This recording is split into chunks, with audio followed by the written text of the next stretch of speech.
Good morning, students. Today we are doing the first chapter in financial management, Introduction to Financial Management. Now, what is financial management? Financial management, is one of the functional areas of management. This is related with management of finances in business organizations. In every business organization, there is a separate department, finance department, which is headed by finance manager. So finance manager takes care of finances of business organization. For every organization, funds are required, from where these funds are to be raised and how to utilize these funds efficiently for business organization. This is covered under financial management. So management of flow of funds in business organization is financial management. In financial management, three types of decisions are made: investment, financing, and dividend decisions. Financial management, it relates to procurement of funds and its optimum utilization in business organizations, right?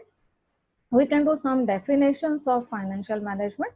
According to Khan and Jain, finance is the art and science of managing money, and financial management is concerned with duties of the finance manager in the business firms. It provides a conceptual and analytical framework for financial decision making.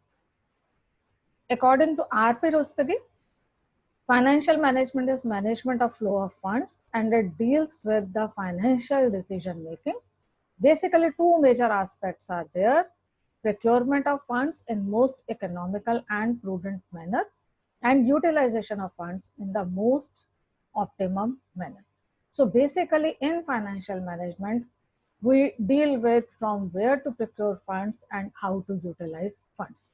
Now, over the number of years, there has been expansion in scope of financial management. We can do evolution of the concept of financial management, and we can divide the periods into traditional and modern. Accordingly, traditional approach and modern approach, these are there. So over a period of time, financial management, it has emerged as a separate area of study. Earlier, it was only a branch of economics. Now it is a separate area, separate discipline of study. And scope of financial management, it has also widened. Earlier, in scope of financial management, we used to consider only procurement of funds. From where to procure funds, this was the task of finance manager, and focus was to satisfy suppliers of the funds so that business organization can obtain, procure funds from the suppliers. But in the modern approach, the focus is on procurement as well as utilization of funds, and now we consider needs of the internal people. That means what management requires. This is the main concern in financial management. So we can quickly compare traditional approach and modern approach. Traditional approach says that FM is a branch of economics. Outsiders' point of view was dominant. Approach was mostly descriptive in nature. Scope was limited to procurement of funds for business activities, and focus was mainly on long-term sources of finance. So short-term sources of finance, these were not considered important in traditional approach. In modern approach, FM has emerged as a separate discipline. Insider's view has become more important. Approach now is more analytical and quantitative. Now, many new techniques have come, and using these techniques, decision making is done. Scope has been widened to management of funds, which includes procurement as well as optimum utilization of funds. And now long-term as well as short-term sources of finance, these are considered. So working capital management has now become an important part of financial management. You can do these statements. Financial management has expanded in its scope during past few decades, and financial management is more than procurement of funds. So basically, you have to explain evolution of financial management over a period of time. Now coming to scope of financial management, we usually do the statement and examination. Financial management is nothing but managerial decision making on asset mix, capital mix, and profit allocation, right? So depending upon that, we can say in financial management, three major decisions are there: investment decision, financing decision, and dividend decision. Investment decision is nothing but to decide about your asset mix, where to invest, whether you have to invest in long-term assets or short-term assets, and in which asset. So deciding about the asset mix is part of investment decision. In financing decision, you decide about the capital mix, that means from where to procure funds, which sources of finance are to be used. Deciding about the capital mix is financing decision. Once business starts earning, then question arises whether to retain the profits or to distribute these among shareholders as dividend. So deciding about the profit allocation, this comes under dividend decision. Coming to first decision, investment decision, you decide composition of assets of the firm, and this asset are nothing but your investments, utilization of funds by organization, and you have to invest in such a way so as to maximize wealth of the shareholders, right? Now, investment may be in long-term or short-term assets. When we make long-term investment decision, we use the term capital budgeting, and short-term investment decisions are covered under working capital management. We can quickly compare capital budgeting and working capital management. Regarding long-term assets we say are revenue generating assets. They yield returns over a long period of time, and that's why long-term investment decision, capital budgeting decision is very, very important decision. It will impact earnings and risk of the concern over a long period of time, right? So survival and growth of the firm, it totally depends upon how efficiently capital budgeting decisions are made. When you make this decision, that is finance manager is making capital budgeting decision, investment is to be made in such a way so as to maximize returns. The decision is important. This we have done in capital budgeting chapter also. It involves huge amount. It affects long-term profitability of the concern. It affects risk complexion of the organization. And because risk is being impacted, profitability is being impacted, it will impact survival and growth of the firm.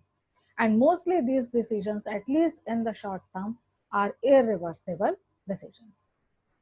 Regarding working capital decisions, though these are for short-term assets, these are also very, very important decisions because they impact short-term solvency and liquidity of the concern.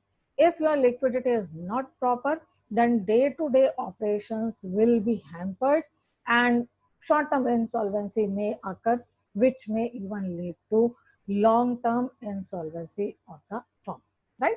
Short-term assets, they do not contribute directly to the earning, but they help in efficient utilization of fixed assets. Objective in working capital management is to decide about optimum level of current assets. Regarding optimum level, this is a relative term. Basically, we say neither excessive investment in current assets nor inadequate investment in current assets, depending upon nature of business organization, depending upon the other factors. The finance manager has to decide an optimum level of current assets. This decision is also important, I have already explained, because it affects short-term solvency and liquidity of the firm. Short-term solvency is important for long-term survival and growth of the firm. It determines optimum utilization of fixed assets, and it impacts day-to-day operational efficiency of the concern. So definitely this decision is also important, right? This is regarding investment decision. Then coming to financing decision, you decide about the financing mix, that means from where to procure funds. Capital structure of the concern is decided in this decision. Basically, in financing decision, we consider long-term sources of finance, because short-term sources of finance, these are covered by uh, your working capital management. Short-term sources of finance means current liabilities, and current liabilities are taken care of in working capital management. So when you are designing your capital structure, we consider only long-term sources of finance. The attempt is to procure funds at optimum cost. Optimum means minimum possible cost with least possible risk for the shareholders and least possible dilution of control of present owner. It again involves risk return trade-off, and the decision depends upon number of factors like control, flexibility, cost of capital, legal requirements. Number of factors are there which are to be considered in designing capital structure. Then coming to dividend decision, this is distribution of profit after tax, whether to distribute it or to retain it. Again, the objective to be kept in mind is maximization of wealth of the shareholders. Decision depends upon various factors like liquidity. Dividend is to be paid in cash. If liquidity is not there, dividend cannot be paid. If firm has growth prospects, it is better to retain more and pay less. Then if funds are available in the market, then firm can pay more dividend. Legal constraints and number of other factors, these are to be considered in deciding the amount of dividend to be paid to equity shareholders. Usually, retentions are more if investment opportunities are there in the firm. And second important thing, return on reinvestment is more than what shareholders can earn themselves by investing in the market, right? Investment opportunity is there in the firm, on that you expect some return. If firm can earn more than what shareholders can themselves earn if dividends are paid to them, in that situations, retentions can be on higher side. If firm assures equity shareholders that firm can earn more than what they can themselves earn, in that situation, shareholders would agree to retentions. Otherwise, it is better to pay more dividend to equity shareholders. So financial decision making, it relates to investment financing and dividend decisions, and see all these decisions are interrelated. So this is one statement which usually comes in examination, that these three decisions are interrelated, and in every financial decision there is an inherent risk return trade-off. We can quickly check the interrelationship.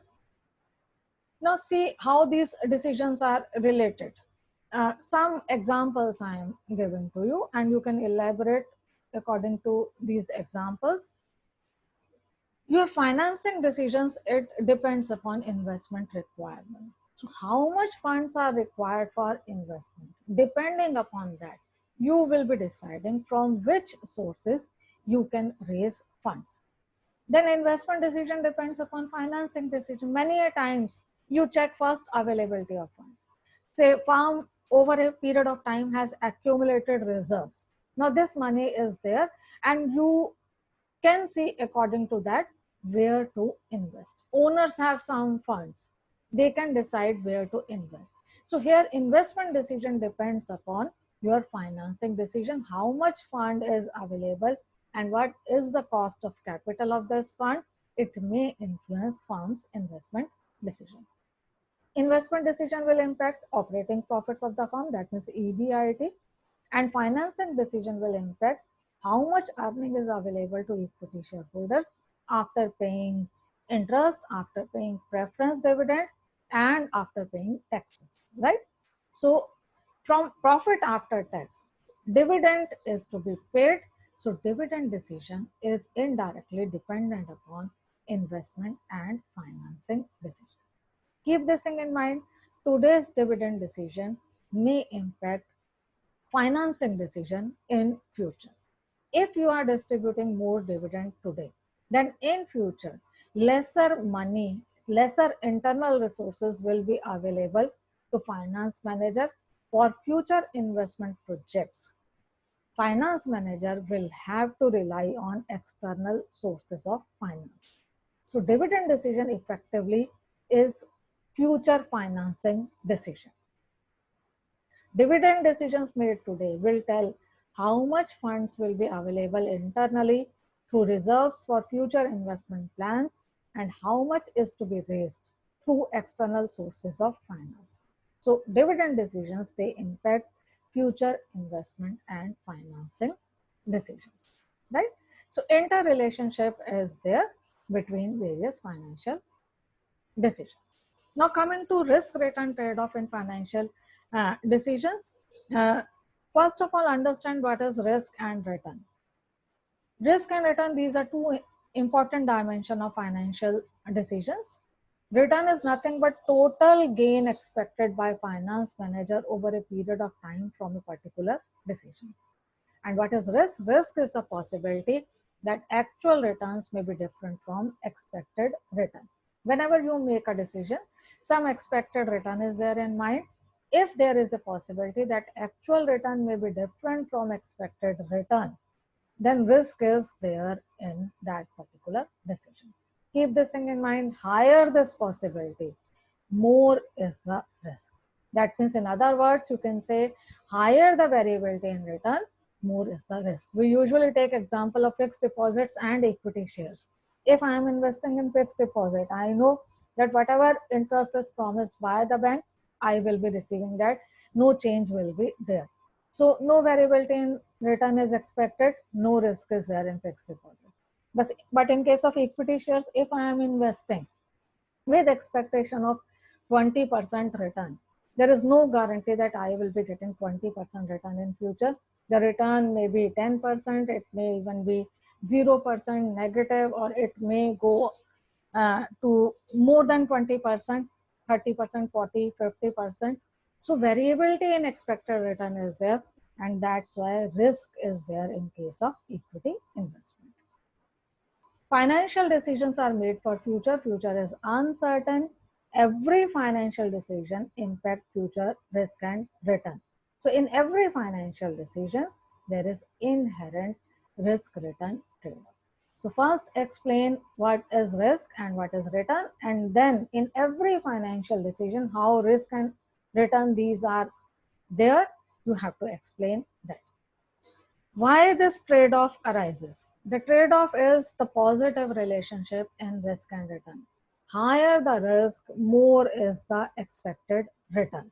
This is called the risk-return trade-off, and in every financial decision, this trade-off is there. Before doing the trade-off, we can do various sources of risk. So broadly, we can classify risk into systematic risk and unsystematic risk. Systematic risk arises from general factors which impact each and every organization in the market, right? Because this is caused by general factors and these factors are usually external factors, systematic risk is not controllable by management decisions. Unsystematic risk is firm specific risk, which is caused by mostly internal factors. Some external factors like competitive position, yeah, demand in the market, this may also impact a firm's return. So mostly internal factors are there which are controllable, but sometimes external factors, these are also there, and then this portion is uncontrollable, right? Systematic risk, this is caused by general factors. Mostly sources are market related factors or inflation risk or interest rate risk. This is to a large extent uncontrollable.